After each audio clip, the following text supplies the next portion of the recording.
Hello students, how are you? I hope you will all fine. Let us see my English book 8 standard 8 subject English. Today we will learn 1.4 Miss Slippery.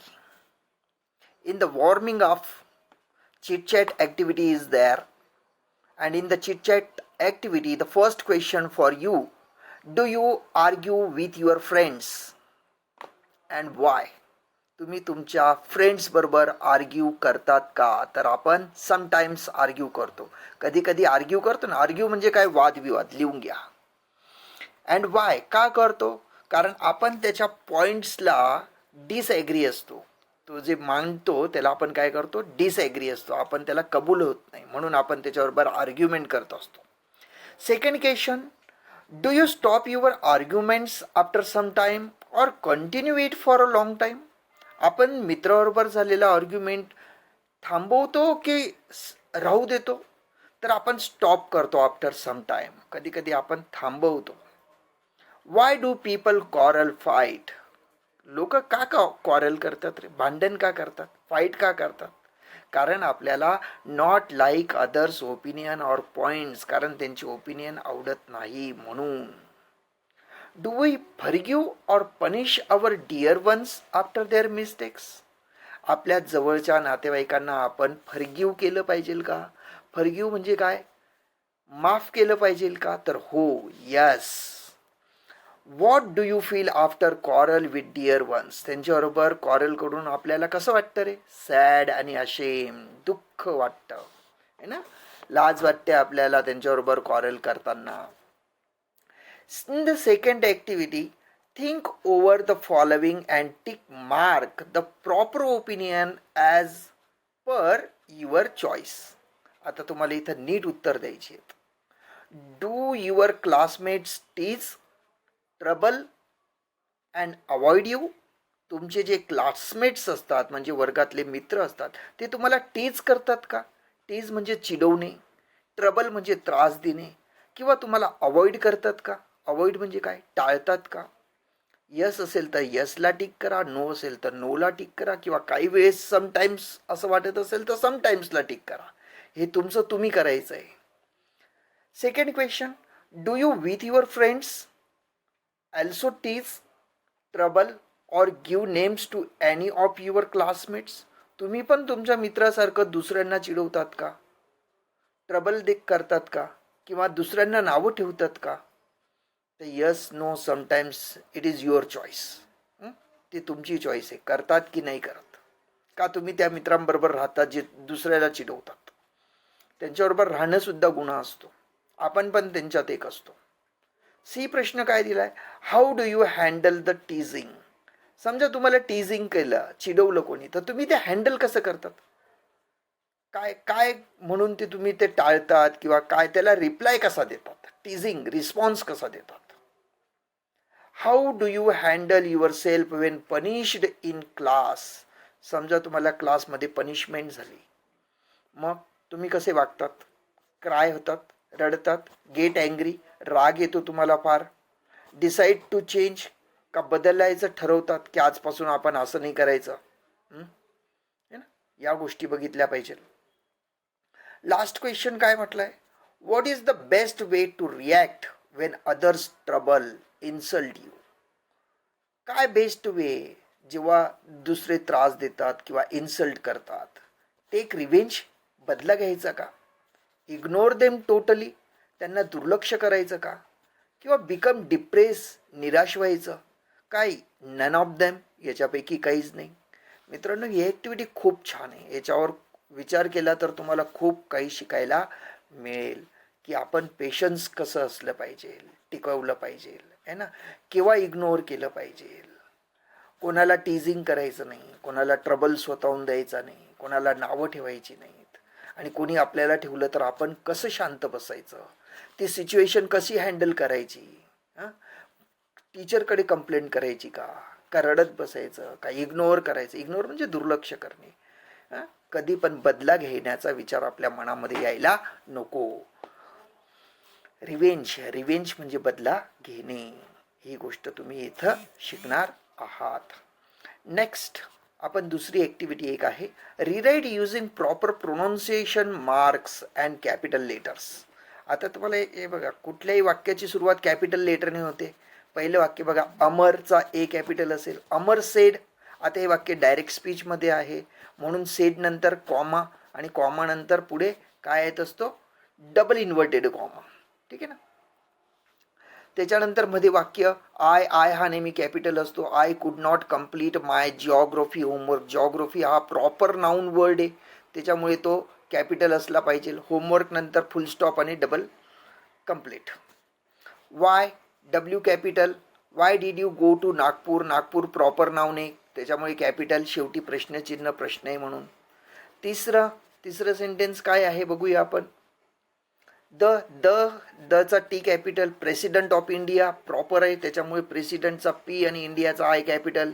Leaves in a Rashtrapati Bhavan. Rashtrapati Bhavan proper noun आहे म्हणजे capital letter. In the New Delhi. New Delhi capital पाहिजे म्हणून ते capital. चौथं वाक्य, what a loud explosion that was. What, W capital. A loud explosion that was हे उद्गारार्थी वाक्य आहे म्हणून शेवटी एक्सक्लामेशन मार्क त्या ठिकाणी तुम्हाला दिलेलं आहे बघा. आणि पाचवं, फिजिक्स सब्जेक्ट आहे म्हणून P capital. Comma, chemistry capital C capital. परत झुलॉजी, केमिस्ट्री नंतर कॉमा, झुलॉजीचा Z capital. And botany are branches of science. ठीक आहे, सायन्स नंतर काय, फक्त फुल स्टॉप. तर हे कॅपिटल लेटर किंवा कॉमा कधी, फुल स्टॉप कधी, एक्सक्लामेशन मार्क, क्वेश्चन मार्क कधी, कोणत्या शब्दाचं कॅपिटल, डायरेक्ट इनडायरेक्ट स्पीचचं वाक्य असेल तर कसं लिहायचं हे तुम्हाला त्या ठिकाणी शिकायला मिळालं. आता आपण बघणार आहे पार्ट 1, मिस स्लिपरी. त्याच्यापूर्वी काय बघायचं आपल्याला. Given below are extracts from the story of a lonely girl. एका एकट्या मुलीची कथा आहे ही. Who is teased by classmate. जी क्लासमेटकडून टीज केली गेलेली आहे, चिडवण्यात आलेलं आहे. क्लासमेट म्हणजे वर्गातले मित्र.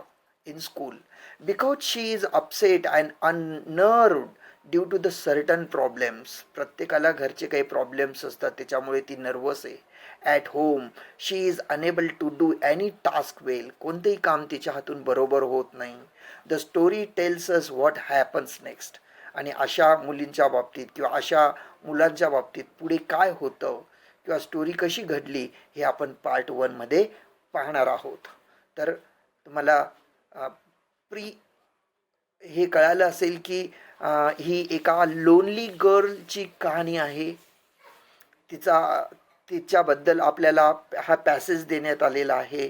आणि या लोनली गर्लला तिचे जे एक स्कूलचे क्लासमेट आहेत ते चिडवतात आहेत. टीज्ड आहे ना, इथं म्हटले who is teased by classmates in school. स्कूलमधल्या क्लासमेट्सकडून ती चिडवण्यात येते.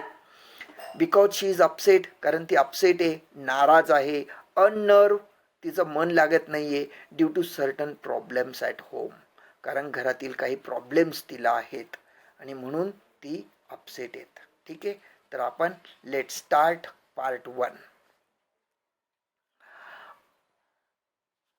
I got ready and went to school. मी रेडी झाली आणि आता त्या लोनली मुलगी म्हणून मी मुलीचं हे करतोय. I got ready and went to school, आणि शाळेला गेली. In the first period our class teacher who taught us English. जो फर्स्ट पिरियड होता इंग्लिशचा होता, class teacher told us to take out our composition notebooks. Composition notebooks म्हणजे essay notebook, निबंधवया आणायला सांगितल्या होत्या. I took out the mathematics notebook by mistake. आणि हिने चुकून कोणती नेली, मॅथमॅटिक्स नोटबुक नेलेली आहे. I replaced it quickly but the teacher perhaps had kept her gauge fixed on me. आणि मी ती बदलवण्याचा प्रयत्न केला पण टीचरचं लक्ष माझ्यावर गेलं. गेज म्हणजे लक्ष घेणे, दृष्टी टाकणे. शी शाउटेड म्हणजे teacher shouted. Teacher of course madam असेल, बरोबर. She shouted come here with your book. आता हिच्या हातात तर मॅथची नोटबुक होती आणि तिचं नाव होतं Sayali. She shouted come here with your notebook Sayali. I obeyed her but her Angry looks made my legs tremble. आता तिने जी आज्ञा दिली की कम हेअर, याच्यानेच मी काय झाले, थोडी घाबरली. माय लेग्स ट्रेम्बल. ट्रेम्बल म्हणजे माझे हात पाय काय झाले, थरथर कापू लागले. When I reached her chair, जेव्हा मी तिच्या चेअरपर्यंत पोचले, the notebook fell on her feet. आणि तीच वही काय झालेली आहे, तिच्या पायावर, फीटवर पडलेली. फीट म्हणजे पाय. कोणाचे पाय? क्लास टीचरचे. ठीक आहे, लक्षात आलं तुम्हाला ही ही हा संपूर्ण पॅसेज. ही सायली नावाची मुलगी लोनली गर्ल आहे. ती शाळेत गेली, तयार झाली. फर्स्ट पिरियड कोणाचा होता? क्लास टीचरचा. क्लास टीचर कोणता विषय शिकवतात? इंग्लिश. कंपोजिशन नोटबुक आणायला सांगितले. हिने चुकून कोणती नोटबुक नेली? मॅथमॅटिक्सची नोटबुक नेलेली आहे. ती घाबरली, बदलवण्याचा, रिप्लेस करण्याचा प्रयत्न केला, पण गेज दृष्टी पडली टीचरची. तसंच तिला बोलवलं आणि घाईघाईमध्ये ती वही त्या टीचरच्या पायावर पडलेली आहे. Next para. Some girls laugh loudly. आता वर्गातल्या मुली लगेच हसायला लागल्यात. The teacher thought that I had dropped the notebook on purpose. आता टीचरला असं वाटलं की ऑन पर्पज म्हणजे मुद्दामच ही नोटबुक या सायलीने माझ्या पायावर पाडलेली आहे. She started at me, she stared at me. Stared म्हणजे माझ्याकडे तिने बघितलं. With and all during look, रागाच्या भरात तिने माझ्याकडे बघितलं. Go and stand near your seat. जा आणि तुझ्या सीट जवळ उभी राहा, असं ती शी एल्ड म्हणजे ओरडून म्हणाली. I kept standing. मी उभी राहिली माझ्या सीटकडे. Punished for the whole period. पूर्ण तासभर मी उभी राहिलेली आहे. मला ती पनिशमेंट मिळाली, शिक्षा मिळाली. The next was history class. त्याच्यानंतरचा जो क्लास होता तो कसला होता? हिस्ट्रीचा क्लास होता. And my favourite subject. आणि हिस्ट्री सायलीचा फेवरेट सब्जेक्ट होता, याच्यावरून लक्षात येतं. The teacher had asked us to memorise the cause and effects of the battle of Panipat. आणि टीचरने काय सांगितलं होतं की बॅटल ऑफ पानिपत, पानिपतच्या युद्धाची कारणं आणि परिणाम, कॉजेस अँड इफेक्ट्स पाठ करून या, मेमराइज करून या, हे सांगितलेलं होतं. I was well prepared. आणि हिने वेल प्रिपेअर्ड केलेलं होतं, म्हणजे चांगल्या प्रकारचं पाठांतर केलेलं होतं, अभ्यास केलेला होता. She began testing all of us. आमच्या सगळ्यांची टेस्टिंग होणार होती, वन बाय वन, प्रत्येक एकानंतर एक. वेन माय टर्न केम. आणि जेव्हा माझा नंबर आला पाठांतर दाखवायचा, आय वेंट ब्लँक. मी काय झाली? पूर्ण ब्लँक. ब्लँक म्हणजे काय? सगळं विसरून जाणे, पाठ केलेलं. The teacher gave me a stern stare. आता एक अशी दृष्टी टाकली माझ्या टीचरने, त्या हिस्ट्रीच्या टीचरने. While I stood there stiff. मी तिथे एकदम शांत उभी राहिली. With my head hanging down in shame. माझी मान शर्मेने खाली गेलेली. Mama and papa continued their never ending tips. आता काय झालेलं आहे? ती पूर्ण विसरून गेलेली आहे. With my head hanging down in shame. तिने तिची मान खाली घातलेली शर्मेने आणि एक स्टोरी खाली दिलेली आहे. Mama and papa continued their never ending tiffs. मम्मी आणि पप्पांचं नेहमी न संपणारे भांडण त्या ठिकाणी आपल्याला सुरुवात, सायलीने सांगितलेली सुरुवात आपल्याला या ठिकाणी दिसते आहे. जर मी मिस्टेक करत नसेल तर मीही या ठिकाणी बघतो की काय आहे. हां, नेक्स्ट पॅरेग्राफ आपल्याला तिथून सुरुवात होणार आहे. तर आता हिस्ट्री टीचरने सुद्धा पनिशमेंट केलेली आहे आणि आता सायलीची जी स्टोरी खरी काय ती आपल्याला कळते की मम्मा आणि पापा हे नेहमी एकमेकांना काय करतात? टिप्स देत राहतात.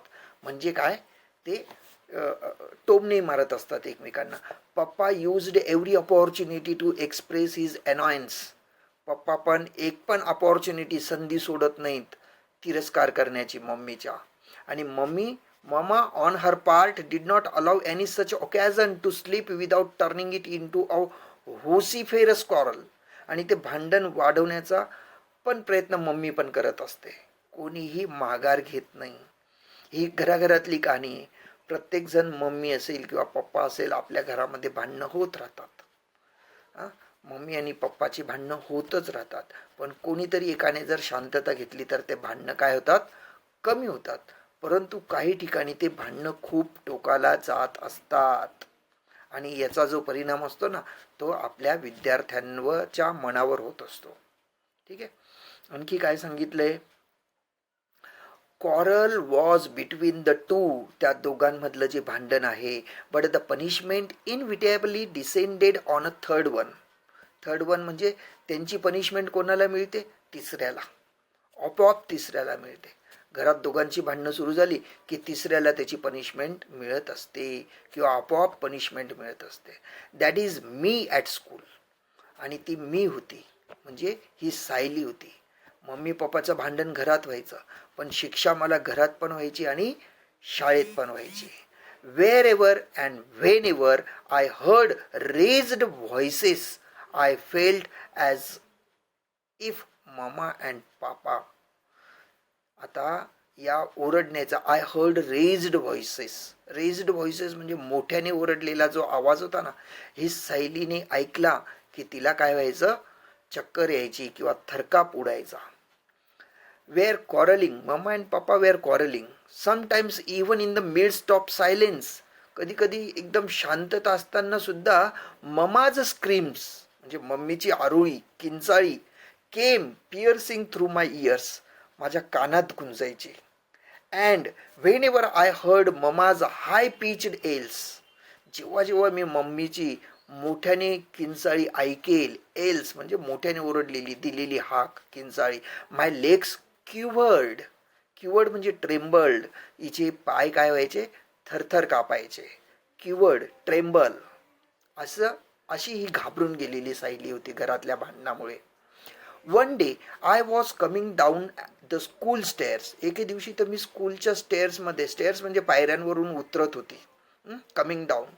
Somebody from the top gave a frantic scream, कोणीतरी वरून खूप जोराने किंचाळलं. And I fell and came tumbling down about 7 steps. आणि ही ओरडण्याच्या आवाजाला घाबरते आणि तो आवाज ऐकून, शाळेत कोणीतरी वरती ओरडल्याचा आवाज ऐकून ती पायऱ्यांवरून उतरताना काय झालेली आहे, घाबरलेली आहे. आणि त्या घाबरण्यात ती काय झाली, 7 पायऱ्यांवरून खाली पडलेली आहे. My elbows and knees were badly bruise, तिचे एल्बोज म्हणजे हाताचे कोपर आणि नीज पायाचे गुडघे काय झाले, चांगले ब्रुइज होऊन गेले. बॅडली ब्रुइज म्हणजे खरचटले गेले. My new frock was torn, तिने नवीन घातलेला फ्रॉक पण फाटून गेला. At the seams. When I reached home mama shouted, आता घरी गेल्यावर बी ममा ओरडली. I am sick of you, मला आता तुझ्यापासून कंटाळा आलेला आहे. When will you stop making me pay through my nose for such a extravagant losses, तू अशा प्रकारचे जे काही कारनामे करून येते शाळेमध्ये त्याच्यापासून माझी कधी सुटका होईल, कधी मुक्तता मिळेल, असं मम्मी मला ओरडत असते. म्हणजे ही घाबरलेली सायली शाळेत पण घाबरत असते आणि घरी मम्मी पप्पालाही घाबरत असते, त्यांच्या भांडणाला पण घाबरते आणि त्यांच्या मोठ्या मोठ्या आवाजाला पण घाबरते. असा मुलांवर काय होत असतो, परिणाम होत असतो आपल्या घरातील भांडणाचा.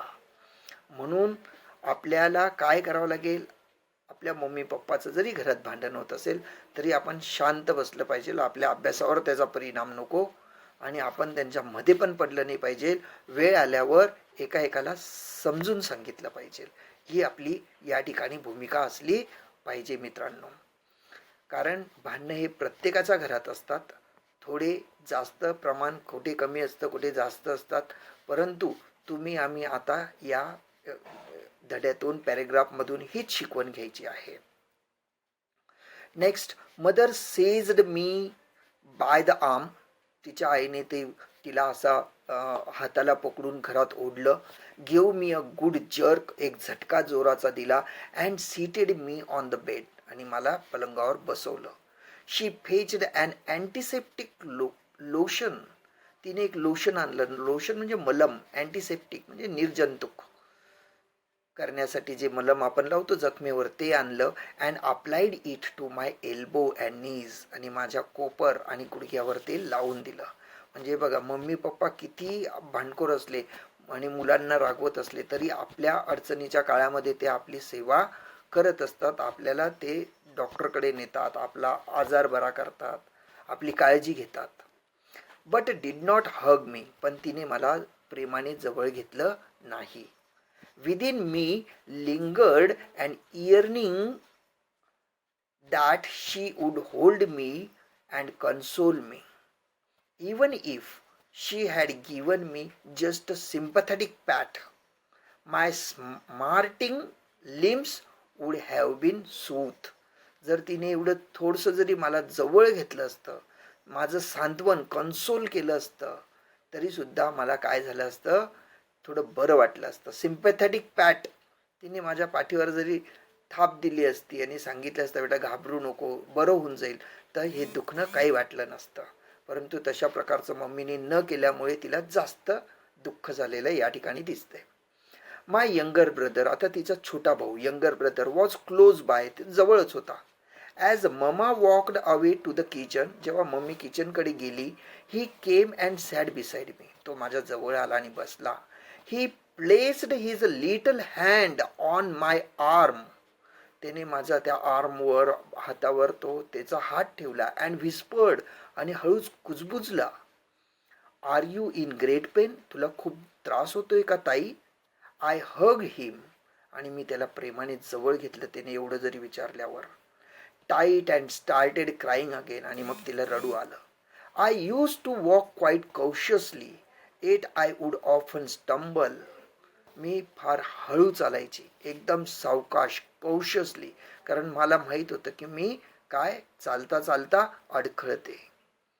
One day the class monitress announced, एकदाच आणखी एकदा सायली सांगते की एकदा काय झालं, माझी जी क्लास मॉनिट्रेस होती, मॉनिट्रेस म्हणजे monitor, class monitor, girl monitor, तिला मॉनिट्रेस म्हणतात, तिने एक अनाऊन्स केलेलं होतं. तर आता तिने काय अनाऊन्स केलं आपण पुढच्या पॅरेग्राफमध्ये बघू. पण याच्यातून आपण काय शिकलेलो आहे की आपले आईवडील आपली काळजी घेतात, जरी त्यांचं भांडण ते त्यांच्या भांडणात असतात तरी सुद्धा ते आपली काळजी घेतात.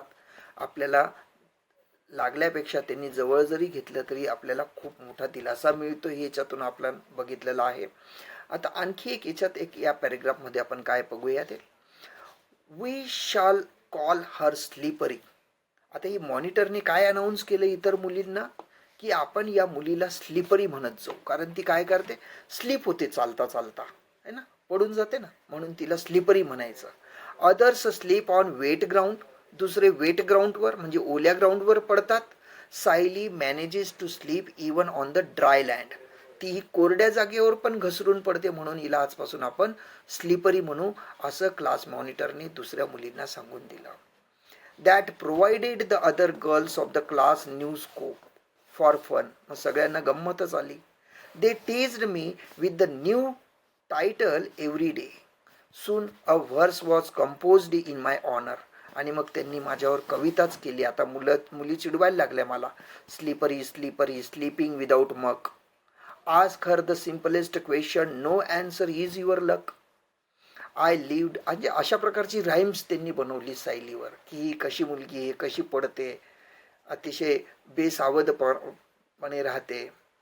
I lived in परपेच्युअल fear of everyone the girls, सगळ्या मुलींमध्ये ती घाबरणारी मुलगी होती.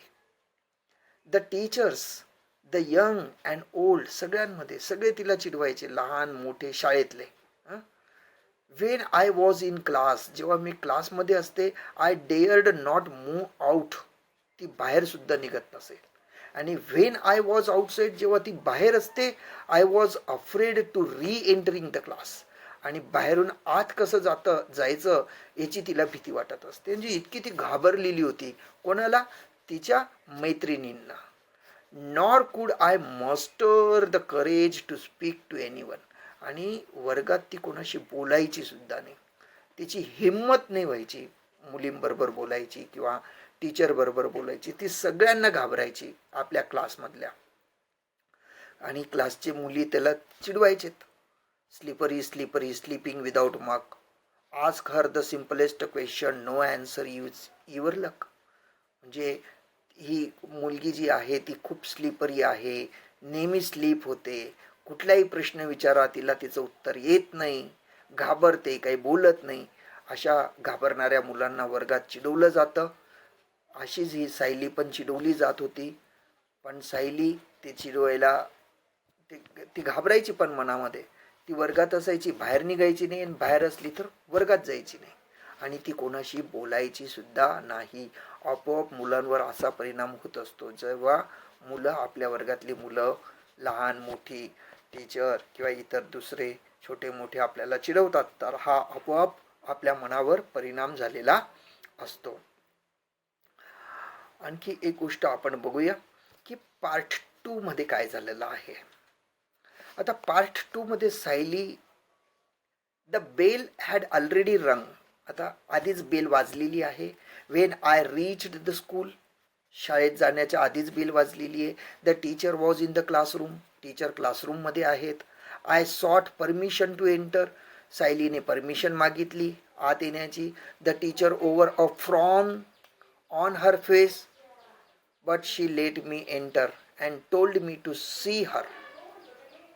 आता टीचरने तिच्याकडे बघितलं, रागानेच बघितलं असेल, कारण ही उशिरा आली, आधीच बेल झालेली होती, टीचरमध्ये होते, हिने परमिशन मागितली स्कूलमध्ये, क्लासमध्ये एंटर व्हायला, आणि तिला तर परमिशन तर दिली, पण आणखी काय सांगितलं की told me to see her in teacher room, तुम्हाला टीचर रूममध्ये येऊन भेटायचं, असं सायलीला सांगण्यात आलेलं होतं.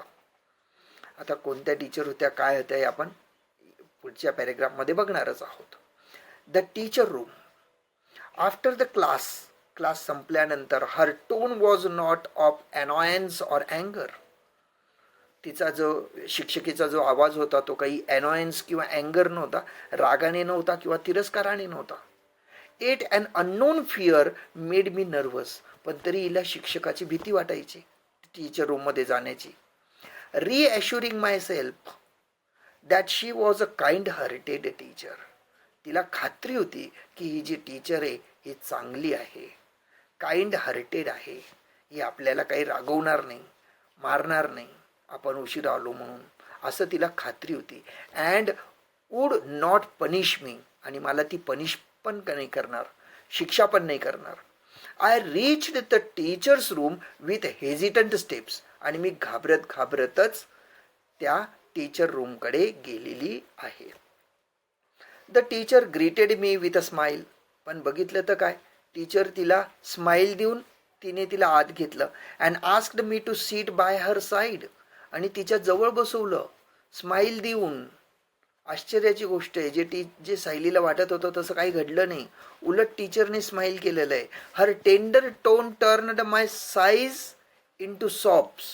जी घाबरण्याचं होतं ते तिला आता बंद झालं, किंवा हुंदके तिला सुरू झाले तिचा प्रेमळ आवाज ऐकून. टेंडर टोन, कारण तिच्याशी प्रेमळ तर कोणी बोलतच नव्हतं, आणि ते ऐकल्यानंतर सायलीला एकदम उचंबळून आलेलं आहे, तिचं मन भरून आलं.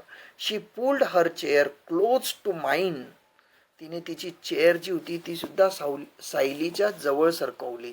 And patting me on the head, आणि माझ्या डोक्यावर हात ठेवला आणि म्हणाली, what makes you cry my child. माझ्या मुली, तुला कशाने रडू येतं बेटा, असं तिने आस्थेवाईकपणे विचारणा केलेली आहे. बघा ही सायली, जी टीचर रूममध्ये जायला घाबरत होती की टीचर आपल्याला रागवेल, मारेल का शिक्षा करेल असं तिला वाटत होतं, परंतु इथं तर उलटच झालं. टीचरने स्माइल करून तिला हात घेतलं, तिच्या जवळ बसवलं, तिच्या जवळ गेली, डोक्यावर हात ठेवला, आणि कशामुळे तुला रडू येतंय बेटा, हे तिने आस्थेवाईकपणे, काइंड हार्टेड म्हणजे सद्भावनेने तिला विचारलेलं आहे.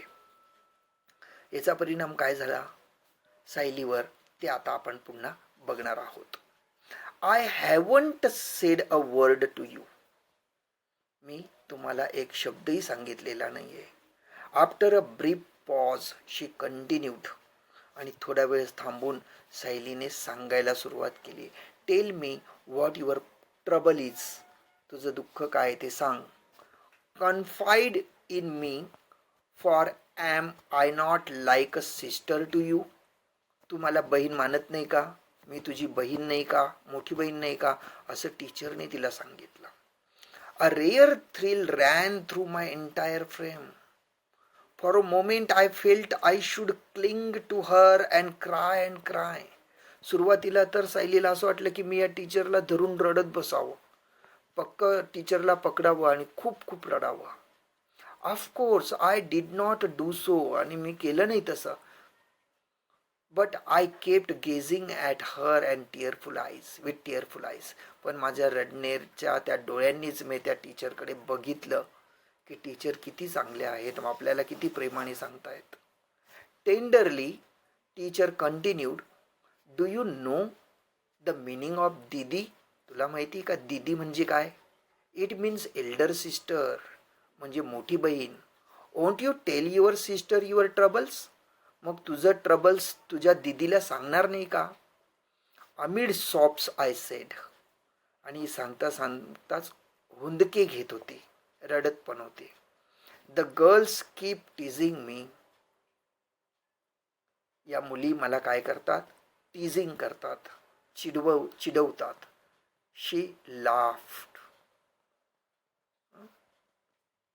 ती हसली. Why are you scared of them. तू त्यांना का घाबरते? असं टीचरने विचारले. If you cry like this they will pester you all the more. ते तुला आणखी चिडवतील जर रडली तर. So ignore them. म्हणून त्यांना दुर्लक्ष करायचं त्यांच्याकडे. Who is your friend. तुझी मैत्रीण कोण आहे? I shook my head and teacher smiled. तिने नकारार्थी मान हलवली आणि टीचरांनी हळूच स्माईल केली. It seem the teacher had poured her smile into my eyes. Like to be my friend, she said. आता मी तुझी मैत्रीण आहे असं टीचरने तिला भासवलेलं आहे, सांगितलेलं आहे. आता सायलीला एक फ्रेंड मिळालेलं आहे. कोण? टीचर. टीचर स्वतःच सायलीचा फ्रेंड झालेली आहे. कारण टीचर आणि स्टुडंटमध्ये आता मैत्री झालेली. सायलीची मैत्रीण टीचर आहे आणि सायलीने आता सगळं टीचरला सांगितलेलं आहे. तिचं दुःख काय होतं, घरी काय होतं, शाळेत काय होतं, मुली कशा चिडवतात. आणि टीचरने पण सांगितलं की जर तू रडत बसली तर काय होईल, तुला हे जास्त चिडवतील.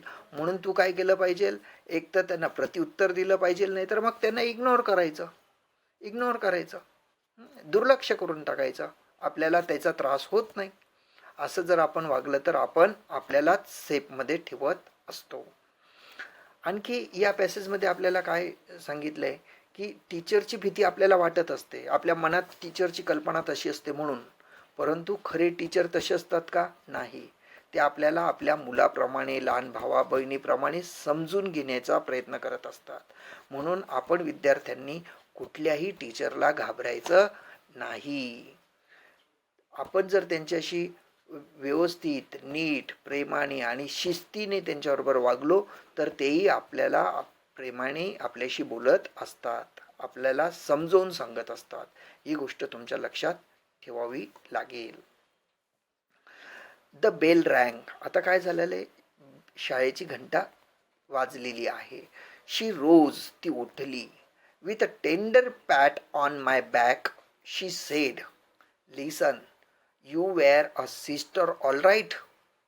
आता तू एक माझी बहीण आहे. Now you are a friend too. आणि तू माझी एक आता मैत्रीण पण आहे. But I like my friends to be brave. पण माझी मैत्रीण कशी असली पाहिजे? ब्रेव असली पाहिजे. ब्रेव म्हणजे काय? शूर बनली पाहिजे, धाडसी असली पाहिजे, असं टीचरने तिला सांगितलं. You have got to try to be brave. आता तुला ब्रेव बनावं लागेल, शूर बनावं लागेल. I shall always stand by you. आणि मी तुझ्या नेहमी सोबत राहील, तू घाबरायचं नाही. Rest assured. अशी खात्री तिने सायलीला दिली, तिच्या क्लास टीचरने, तिच्या टीचरने. माय लिटल पाल. पाल म्हणजे फ्रेंड. PAL, पाल. पाल म्हणजे काय? फ्रेंड. माझी मैत्रीण, तू समजली का? आता तू कोणाला घाबरायचं नाही. Now rise and hop up to your class. आता इथून उठ आणि तुझ्या क्लासमध्ये जाऊन बस, असं कोण म्हटलंय? टीचर सायलीला म्हटलंय. जे काही समजून सांगायचं होतं ते टीचरने सायलीला समजून सांगितलेलं आहे. एक्साइटमेंट मेड माय फेस फ्लश. आता एक्साइटमेंट म्हणजे काय? उल्हासितपणा किंवा अतिउत्साहाने. मेड माय फेस फ्लश, तिच्या चेहऱ्यावर काय झालं? थोडा ग्लो आला. ग्लो म्हणजे काय? थोडंसं चकाकी आली ना, बरं वाटलं, चेहरा खुलला जरा. Red hot to the ear tips. Never before had anyone lavished love on me. अशा प्रकारचं प्रेम कोणीच बरसवलं नव्हतं सायलीवर, है ना. इतका प्रेमाचा वर्षाव टीचरने सायलीवर केलेला आहे. दस and here was my teacher who had spontaneously accepted me as a sister, a friend. माझ्या टीचरने मला सिस्टर म्हटले, फ्रेंड म्हटलेले, याचा आनंद तिला खूप झाला. I was beyond myself with joy. खूप आनंद झाला. I wanted to chuckle the burst into near hysterical laughter. ती खूप आनंदी झालेली आहे, खूप आनंदी झालेली आहे. तिच्या मनातली सर्व भीती टीचरविषयीची निघून गेली आणि तिला एकच आनंद झाला की म्हणजे टीचर आपली बहीण, सिस्टर आहे आणि आपण तिची फ्रेंड आहोत. ही संकल्पना या पॉईंटने सायली काय झालेली आहे? खूप खुश झालेली आहे, खूप आनंदी, चिअरफुल झालेली आहे. आणि या चिअरफुल झाल्याने तिच्या मनावर आणखी पुढे काय परिणाम होईल आपण ते पुढच्या पॅसेजमध्ये पाहूया. आता ऑन विंज्ड फीड, आता तिला पर फुटले, पंख फुटले आहे ना. On winged feet I ran to my class, आणि ती तिच्या क्लासमध्ये पळाली. Soon I was lost in rare reveries. I forgot that I was sitting in a class of wild girls. Wild girls म्हणजे ज्या मुली चिडवत होत्या त्या वाईल्ड गर्ल्स. तिने म्हटलंय त्यांना की ज्या चिडवणाऱ्या मुलींच्या क्लासमध्ये मी बसली असं ती विसरूनच गेली. Whose prime pastime was teasing me. ज्या सगळ्या मुलींचा टाईमपास काय होता? की मला चिडवणे. अशा मुलींचा हात मी आता जाऊन बसली आहे. During the break the water bottle that I was drinking from. आता ड्युरिंग द ब्रेकमध्ये, रिसेसमध्ये, मध्यंतरामध्ये किंवा मधल्या सुट्टीमध्ये पाणी पिण्याची जी बॉटल होती ती सायलीने काढलेली. Fell on me and I got fully drenched. माझ्या अंगावरती पडली आणि मी पूर्णपणे ओली झालेली आहे. Right in front stood Maya and Chanda. आणि माझ्या समोर माया आणि चंदा उभे होते. Laughing away to their hearts content. आणि ते खूप हसले माझ्यावर. चंदा टीज्ड. चंदा नावाच्या मुलीने तिला चिडवलेलं पण आहे. From the slippery hands of slippery the slippery bottle went slip. या स्लिपरी हँड्सच्या मुलीकडून स्लिपरी बॉटल स्लिप झालेली आहे. अशी जी कविता आहे ती चंदाने तिला चिडवलेली आहे. चंदा आणि माया या दोन मैत्रिणींचे नाव या ठिकाणी आलेले आहेत जे या सायलीला चिडवतात. आणि सायली जी ओली झालेली पाणी पिताना तिच्या वॉटर बॉटलमधून मध्यंतरात रिसेस टाईममध्ये, तर त्या गोष्टीवर ही घटना घडलेली आहे. Sleep and now let's watch the fun said Veena. आणि वीना नावाची आणखी एक मैत्रीण ती म्हणते की चला आता आपण मजा पाहू सायलीची. म्हणजे माया, चंदा आणि वीणा तिथे उभ्या होत्या. त्यांनी बघितली ही ओली झाली आणि ते तिला चिडवतायत. ठीक आहे. I was squeezing the water out of my wet frock. आता या सायलीने काय केलं? घाबरली नाही. तिचा जो फ्रॉक ओला झाला होता तो तिने काय केला? स्क्वीजिंग म्हणजे काय? असा पिळून काढला, म्हणजे पाणी सगळं काढून टाकलं. Remembering the teacher's word. तिला कोणते वर्ड आठवले? टीचरने सांगितलेले word. I turned my back to them and ignored them completely. आता तिने त्यांच्याकडे पाठ केली आणि त्यांना काय केलं? इग्नोर्ड करून टाकलं कम्प्लिटली म्हणजे पूर्णपणे दुर्लक्षित करणे, इग्नोर करणे. They were non plussed and went away. आता त्यांना याचं काही वाटलंच नाही. त्यांनाही माया, चंदा, विनाला वाटलं की चालली गेली, आपल्याला दुर्लक्ष, ते पण निघून गेले. म्हणजे काय झालं, आपण जर दुर्लक्ष केलं तर संकट सुद्धा आपल्याला सोडून निघून जातं. I sensed a feeling of victory. आणि याचाच विजय प्राप्त झाल्यासारखा सायलीला वाटू लागला की न बोलता आपण विजय मिळवलेला आहे. Before the school closed for the day. त्या दिवशी शाळा सुटण्याच्या आधी the teacher came to the classroom again. त्या टीचर परत एकदा वर्गात आल्या. And said to me. आणि मला म्हणाल्या, फ्रॉम टुडे, आजपासून, you are going to be responsible for bringing the register. आजपासून माझं रजिस्टर आणण्याचं काम कोण करणारे? सायली करणारे. माझ्या स्टाफ रूममध्ये जाऊन माझं रजिस्टर आणण्याचं काम सायली करेल. Chalk and duster every morning. आणि रोज सकाळी चॉक आणि डस्टर पण सायली आणेल. कम टेक धिस की. इकडे सायली, आणि ही चावी घे माझ्या लॉकरची. Carry these notebooks to the teachers room. Count them and keep them in my drawer. आता या नोटबुक्स घे सायली आणि माझ्या टेबलवर जाऊन ठेवून दे, स्टाफ रूममध्ये, टीचर रूममध्ये. आणि त्या मोजून घे, काउंट कर. Keep them in my drawer. माझ्या ड्रॉवरमध्ये ठेवून दे. Ask the peon to show you my drawer. तुला माहीत नसेल तर प्यूनला विचार माझा ड्रॉवर कुठे. म्हणजे बघा, टीचरने आता सायलीला बोलकं करायला सुरुवात केलेली आहे आणि हिंमत दिली की आजपासून सायली ही माझं रजिस्टर आणेल, माझं चॉक आणेल, डस्टर आणेल आणि इथल्या वया स्टाफ रूममध्ये घेऊन जाईल. आता हिंमत दिलेली आहे कोणी? टीचरने सायलीला. आता सायलीत काय काय बदल होतोय आपण बघतोय. My otherwise trembling legs were now filled with some miraculous strength. तिचे थरथरणाऱ्या पायामध्ये आता हळूहळू काय आलेलं आहे? स्ट्रेंथ म्हणजे काय? मजबूतीपणा आलेला आहे. आता तिचे पाय थरथर करत नाही, कारण हिंमत कोणी दिली? टीचरने. I rushed enthusiastically and completed the assigned job in a jiffy. आणि टीचरने सांगितलेल्या वह्या ती टीचर रूममधून ठेवायला पटकन अशी पळतच गेलेली आहे. When I placed the key on the teachers table, she looked at me and smiled. I smiled back. आणि जसं तिने त्या लॉकरला लॉक लावून चाव्या टीचरच्या टेबलावर ठेवल्या, तसं तिने टीचरला स्माइल दिलं आणि टीचरने सुद्धा स्माइल केलेलं आहे सायलीला. बघा किती बदल झालेला आहे सायलीमध्ये. आता आनंद निर्माण झालेला आहे सायलीला. I was thrilled up from top to toe. I felt my little heart inflate with pride. I found no awkwardness in moving about in my still wet frock, nor was there any trace of fear while returning home. आता सायलीचा जो ओला frock आहे तसाच ती घरी जाऊन, तिला माहिती आई ओरडणार आहे, तरी सुद्धा तिला तिची काळजी आता राहिलेली नाही, कारण तिची मैत्रीण म्हणून आता टीचरने तिला जवळ घेतलेले. प्रेमाचे 2 शब्द टीचर बोलली तर सायलीत किती बदल झाला बघा. म्हणून आपल्या पण जीवनात कधी अशी काही संकट आली असतील तर आपण घाबरायचं नाही. मित्र आपल्या जीवनात असला पाहिजे. लहानपणापासूनच आपल्याला मैत्री करायची असते.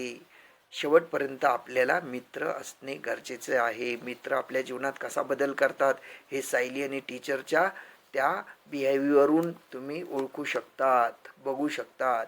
एक घाबरणारी मुलीला किती हिंमत दिलेली टीचरने, तिला सिस्टर मानून किंवा तिला बहीण किंवा फ्रेंड मानून.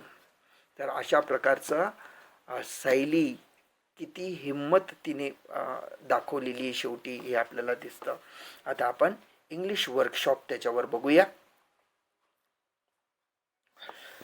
इंग्लिश वर्कशॉपमध्ये बघत असताना आपण जे काही वर्ड्स आहेत, कोणते की काही कंपाऊंड वर्ड्स दिलेले आहेत या पॅसेजमध्ये आपण बघितले. कंपाऊंड वर्ड्स म्हणजे कोणते वर्ड्स? जे 2 वर्ड्स एकत्र येतात ना, त्याला कंपाऊंड वर्ड्स म्हणतात. जसं नोट आणि बुक हे दोन वर्ड आहेत, पण त्याला काय झालेलं आहे, त्याला एकत्र लिहिलं तर नोटबुक शब्द तयार झाला बघा.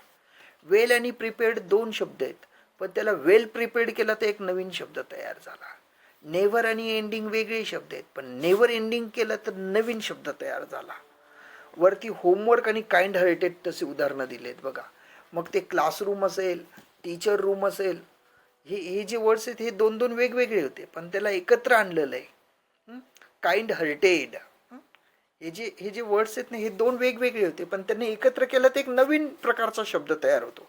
त्याला काय म्हटलं जातं, कंपाऊंड वर्ड म्हटलं जातं. आणि अशा प्रकारचे कंपाऊंड वर्ड्स कुठे आलेले होते, पॅरेग्राफमध्ये आलेले होते. नेक्स्ट आपण आणखी एक ॲक्टिव्हिटी या ठिकाणी दिलेली आहे. Add the proper prefix. Prefix म्हणजे पुढे आलेले शब्द. To make the following words opposite in meaning. आता यांना पुढे काही शब्द लावायचे आहेत आणि त्याच्याने अपोजिट वर्ड तयार होणार आहे. जसं ऑबेला डिसऑबे केलेलं आहे बघा. ऑबेला डिस हा प्रेफिक्स लागला आहे आणि डिसऑबे शब्द तयार होऊन ऑबेचा विरुद्धार्थी शब्द तयार झाला. सिम्पॅथेटिकला अन हा प्रेफिक्स लागला, अनसिम्पॅथेटिक शब्द तयार झाला, विरुद्धार्थी शब्द तयार झाला. ऑनर डिसऑनर, डिस हा शब्द प्रेफिक्स आहे. अफ्रेड, अफ्रेडला काय, अनअफ्रेड, प्रेफिक्स अन लागला, त्याच्यापुढे अफ्रेड लिहिला, विरुद्धार्थी शब्द तयार झाला. कंटेंट डिसकंटेंट, डिस हा प्रेफिक्स लावला, विरुद्धार्थी शब्द तयार झालेला आहे. अशा प्रकारची ॲक्टिव्हिटी आहे. खाली सफिक्स जोडायचे आहेत. To convert the following words into adjective. आता ॲडजेक्टिव्ह बनवायचे आहेत प्रेफिक्स करून. सफिक्स जोडायचे आहेत. लाफला ING लावला आहे सफिक्स बघा. सफिक्स म्हणजे शेवटी लागलेले शब्द. Laugh laughing, thought thoughtful, thoughtful हा ॲडजेक्टिव्ह तयार झाला. फरगेट म्हणजे विसरणे, फरगेटफुल विसराळू हा काय तयार झाला, ॲडजेक्टिव्ह शब्द तयार झाला. केअर व्हर्ब आहे, केअरफुल ॲडजेक्टिव्ह तयार झाला. काळजी आणि काळजीपूर्वक. काउंट काउंटेबल असे शब्द शेवटी बघा. फुल ING ABLE हे असे शब्द लागलेले आहेत. Fear fearful. मूव पासून काय होतं, मुवेबल, मूववरून मुवेबल ॲडजेक्टिव्ह तयार झाले. म्हणजे ॲडजेक्टिव्ह कसे तयार होतात याचं इथंही तुम्हाला ते दिसेल. टिअर टिअरफुल. पनिश म्हणजे शिक्षा करणे आणि पनिश्ड हे ॲडजेक्टिव्ह तयार झालं. काही वेळेस ED पण लागला जातो. ED हा क्रियापदालाही लागतो दुसऱ्या तिसऱ्या रूपामध्ये आणि कधी कधी ॲडजेक्टिव्ह म्हणून पण यूज होतो. Joy joyful. तर अशा प्रकारचे ॲडजेक्टिव्ह सफिक्स लावून तयार झालेले आपण बघितले आणि प्रेफिक्स लावून अपोजिट किंवा अँटोनिम्स वर्ड तयार होताना आपण बघितले आहेत. Okay, thank you.